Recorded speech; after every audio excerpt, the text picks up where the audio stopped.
की सूरत में करेंगे। सिद्दीक जान और सुमीर रिजवान मेरे साथ हैं। सिद्दीक कहते थे कि जी असम्बलियां तहलील कर दें, हम इलेक्शन करवा लेंगे। अच्छा, ये असम्बलियां कभी भी नहीं तहलील करेगा। तज्जियाकार कहते थे, पीडीएम कहते थे, कभी भी नहीं होगा। अब कहते थे जी ये भाग रहा है गिरफ्तारी से। आज तो इमरान खान ने बाकायदा ऐलान कर दिया बुध से जेल भरो तहरीक का।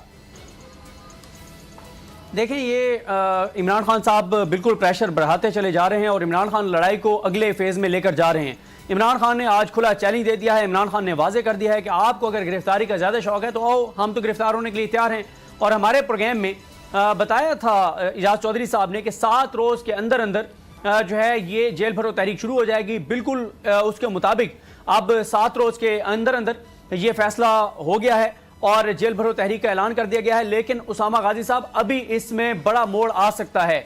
बुध की जो तारीख दी गई है, इससे पहले मामला सुप्रीम कोर्ट ऑफ पाकिस्तान में टेकअप हो सकता है। उससे पहले सुप्रीम कोर्ट से कोई बड़ा हुक्म आ सकता है। ना सिर्फ ये, बल्कि जो 20 तारीख को सदर पाकिस्तान आरिफ अलवी साहब ने चीफ इलेक्शन कमिश्नर को बुलाया है, 20 तारीख को सदर पाकिस्तान आरिफ अलवी इलेक्शन की तारीख का ऐलान भी कर सकते हैं। इसलिए ये बुध तक के दिन है 22 तारीख, उस दौरान को बड़ी डेवलपमेंट्स हो सकती हैं।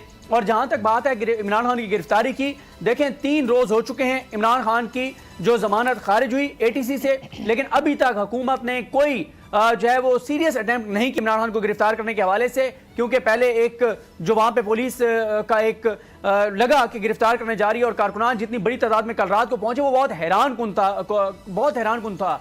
आज तक हमने जाती उमरा के बाहर नवाज शरीफ की पूरी पॉलिटिकल जो नवाज शरीफ की हिस्ट्री है, आज तक जाती उम्र के बाहर इतनी बड़ी तादाद में अवाम नहीं देखे, कारकुनान नहीं देखे, ऐसा जोश जज्बा नहीं देखा जो कल हमने जमान पार्क के बाहर देखा है। तो इसलिए ये अब तहरीक इमरान खान ने जो ऐलान किया है ये बहुत इंपॉर्टेंट है। और इससे पहले आपको बड़ा ऐलान आ सकता है, तारीख आ सकती है इलेक्शन की, और सुप्रीम कोर्ट से कोई बड़ा हुक्म आ सकता है, बड़ा ऑर्डर आ सकता है।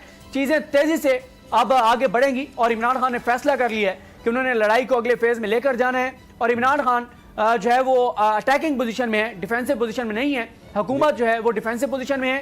13 जमातें हुकूमत में हैं, इदारे साथ हैं, इलेक्शन कमीशन साथ है, अदालतें साथ हैं, 90% मीडिया साथ है, लेकिन उसके बावजूद हुकूमत जो है वो डिफेंसिव है और इमरान खान अटैकिंग पोजीशन में है। और इमरान खान आगे बढ़ते चले जा रहे हैं, हुकूमत पीछे हटती चली जा रही है और ये बहुत बड़ा ऐलान है।